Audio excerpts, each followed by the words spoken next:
सनातन धर्म संसार की सबसे पुरानी संस्कृति, सबसे पुराना प्राचीन धर्म हमारा।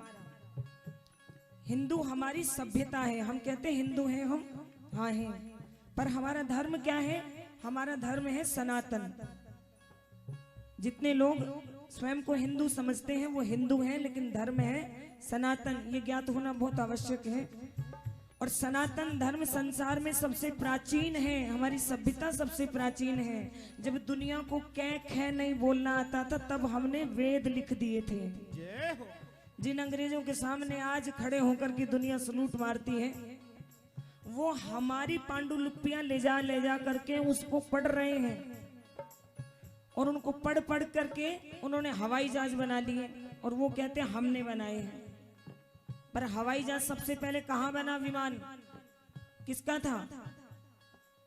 कुबेर जी का, जो रावण ने ले लिया। पुष्पक विमान सबको पता है ना कि रावण जब सीता जी का हरण करके ले गया था तो किस में लेके गया था? तो विमान किस संस्कृति की देन है? सनातन धर्म की देन है। अभी हम लोग कहते हैं कि महाराज मारा तो टाबरिया मारो, कहनो कौन मानना है? माने ही कौन नहीं। जब बढ़िया हो जाए फिर कहो थाना कुछ कौन बेरो थे। पुराना जमाना का हो, पुराना कहीं जमाना का में कोई 5000 साल पुराना जमाना का हो। जितने यहाँ पर मेरे युवान भाई बहन बैठे हैं वो भी सुने, क्योंकि आगे जाकर के वो भी माता पिता बनने वाले हैं और यहाँ बन चुके हैं, उनके छोटे छोटे बच्चे हैं। बड़ी ध्यान से सुनिएगा इस बात को। हमारी प्राथमिकता क्या है? बच्चा 3 साल का होते ही भागा दौड़ मच जाती है कि उसको किसी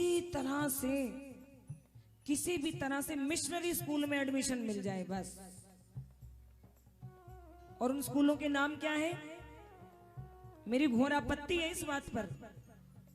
किसी को नाराजगी हो तो वो अपनी नाराजगी अपने पास है, मेरी नाराजगी मेरे पास है। मुझे आपत्ति है, ये मेरी व्यासपीठ कहती है कि उन स्कूलों के नाम होते हैं Saint Peter, Saint Joseph, Saint Mary. तो सेंट पीटर सेंट जोसेफ में पढ़ने वाले बच्चे क्या पढ़ेंगे? उनको वहां पर रामायण पढ़ाएंगे या भगवत गीता पढ़ाएंगे? फिर जो सेंट पीटर में पढ़ेगा वो बड़े होकर के पीटर ही बनेगा, पवन नहीं बनेगा।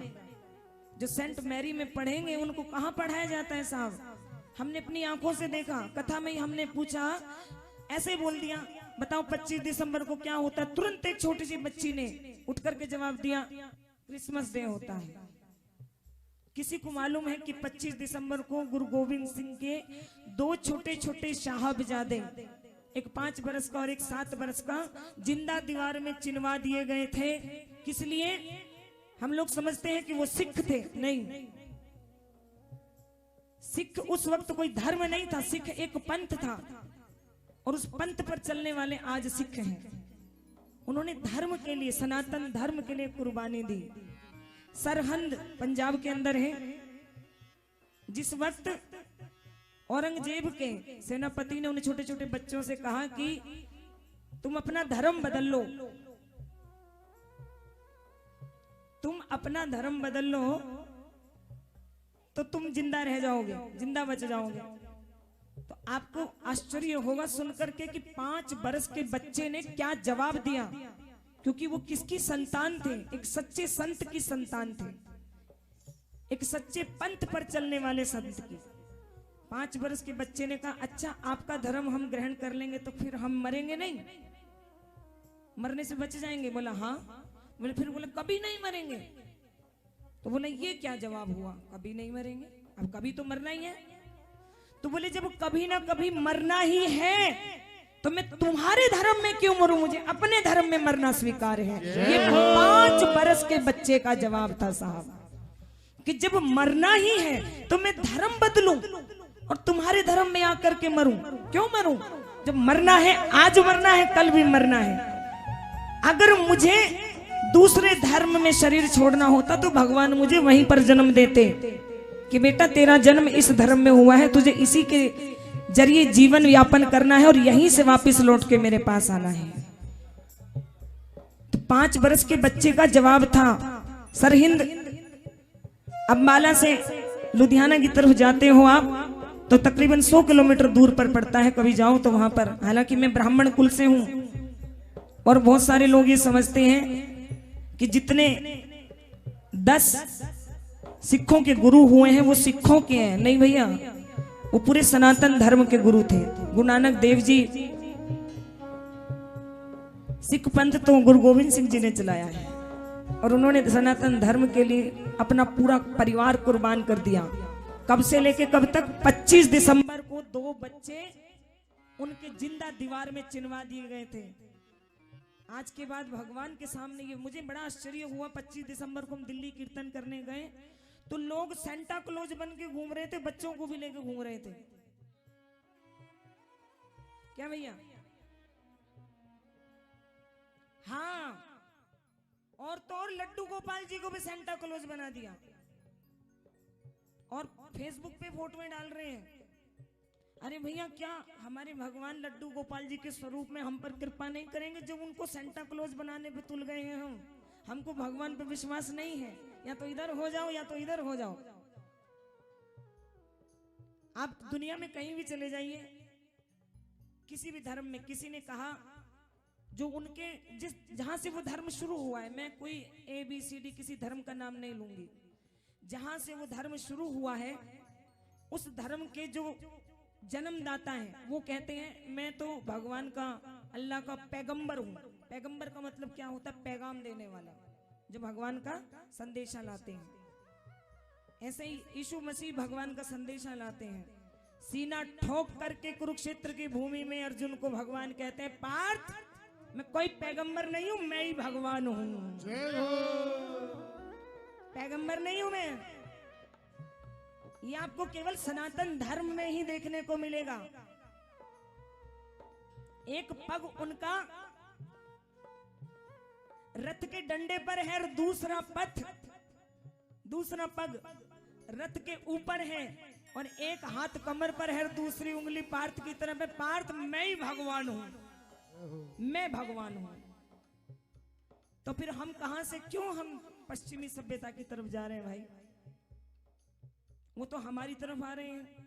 एक बार हमारे कीर्तन में आए, बोले हम तो देख के हैरान ही है, आप लोगों में इतने सारे लोग परिवार में एक साथ रहते हैं। हमारे यहाँ तो 18 साल का होते बच्चा घर से चला जाता है या तो माँ बाप भेज देते हैं। और जब बच्चे मिशनरी स्कूल में पढ़ेंगे साहब, तो फिर वो उनके माँ बाप एक दिन अंततः वृद्धाश्रम में ही मिलेंगे।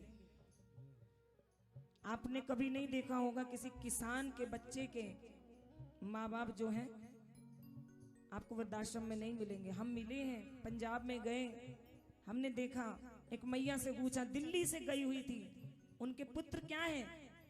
बहुत बड़े अस्पताल में डॉक्टर हैं। और मैं आपको एक सच्ची घटना बता रही हूं। अभी पटना में हमारी कथा थी तो वहां हमें बाबा मिले, बड़े उच्च कोटि के संत। बोले बेटा, बाबा की आंखों में आंसू आ गए। बोले एक गांव से, और आजकल आपको बहुत सुनने को मिलता भी होगा, एक गांव से एक किसान ने अपने बच्चे को पढ़ाया, बहुत एक एक पैसा जोड़ जोड़ के पढ़ाया और वो बच्चा IAS बन गया। सत्य घटना। IAS ऑफिसर बना और शहर में उसकी नौकरी लग गई। जब 2 साल हो गए, घर लौट के नहीं आए, तो पिता ने सोचा चलो मैं मिलने चलता हूं। अब पिता को क्या पता IAS की नौकरी क्या होती है। तो पिता तो वही पुरानी धोती और फटे कपड़े, जो पुराने से कुर्ते थे अपने बांध के, पगड़ी, और सीधे उस कॉलोनी में चले गए जहां उनके पुत्र को फ्लैट मिला हुआ था। तो वो बाहर बागीचे में अपने 4-5 मित्रों के साथ बैठ करके चाय पी रहे थे। जैसे ही वो आए तो वो आकर के अपने पुत्र को कहने लगे, अरे धीरज तुम कैसे हो? तो वो सक पका गया एकदम से। तो उन्होंने, साथ के मित्रों ने पूछा, भैया ये कौन है? क्या जवाब दिया होगा उस पुत्र ने?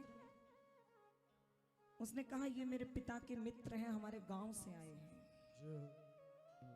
ये सच्ची घटना है। बच्चे पढ़ लिख करके जब अफसर बन जाते हैं तो जिसने वहां तक पहुंचाया है उसी को पहचानने से इनकार कर देते हैं। मतलब कि इस दुनिया में कौन किसी का होता है, धोखा दे देते हैं वही हमें जिस पे भरोसा होता है। जय हो। देख लेना दुनिया का नजारा, ना हम किसी के न कोई हमारा। ज्यादा पढ़ लिख करके बच्चे, पढ़े लिखों के ही माँ बाप वृद्धाश्रम में बैठे हैं। तो आज भगवान से ये वादा करके जाइए कि भले ही बच्चे मिशनरी स्कूलों में पढ़ें, अंग्रेजी सीखना बहुत जरूरी है, संसार के साथ चलना भी बहुत जरूरी है, आपत्ति इस बात पे नहीं है। अगर वो न पढ़ाएं तो हम अपने घर में, मेरी माताएं बहनें, बच्चे से कुछ काम करवाना होता है तो कहते ना बेटा तुझे एक चॉकलेट मिलेगी, ये काम कर दे, लालच देते हैं ना हम बच्चों को। तो बच्चों को रोज कहें 2 चौपाई रामायण की, रामचरितमानस की मुझे रोज पढ़ के सुनाओ, तुम्हें एक चॉकलेट मिलेगी। जय हो। छोटे बच्चे को नहीं पता रामचरितमानस क्या है, लेकिन धीरे धीरे पढ़ते पढ़ते धीरे धीरे रे मना, धीरे धीरे रे मना, धीरे धीरे रे मना। एक दिन वो 2 लाइन पढ़ेगा, एक दिन वो पूरा पेज पढ़ेगा, और एक दिन वो पूरा अध्याय पढ़ेगा, और एक दिन वो पूरा रामचरितमानस भी पढ़ेगा। और जिसने रामचरितमानस पढ़ लिया ना साहब, वो अपने माँ बाप को कभी भी वृद्धाश्रम में छोड़ के नहीं आएगा। जय हो। बच्चों को पता ही नहीं है, कुछ दिनों में कह देंगे राम जी कौन है, कृष्ण जी कौन है, उनका क्या दोष है। ना हम बच्चों को कीर्तन में लाते। बच्चे क्यों कथा में भाई जी बोर हो जाते हैं? किस लिए बोर हो जाते हैं? क्योंकि हम बच्चों को लाते ही नहीं है कीर्तन कथा में। हमने बच्चों को पहले से, ये क्या करेगा जाके, ये बोर हो जाएगा। तो बच्चे के दिमाग में ये बात बैठ गई कि मैं अगर वहां जाऊंगा तो मेरे मम्मी पापा सही कह रहे होंगे, मैं तो बोर हो जाऊंगा। हमने ही तो सिखाया उसे कि ये तंग करेगा, ये बोर हो जाएगा। जैसे 2 थप्पड़ मार करके हम उसको सुला देते हैं, जैसे 2 थप्पड़ मार करके हम कहते सिरे ला रहे हैं, शोर मत कर, चुपचाप बैठ जा। तो मैं ये नहीं कहूंगी कि 2 थप्पड़ मार करके लाइए, नहीं, बच्चे को थोड़ा चॉकलेट दे करके लाइए। आ बेटा थोड़ी देर बैठ, तू बोर नहीं होगा।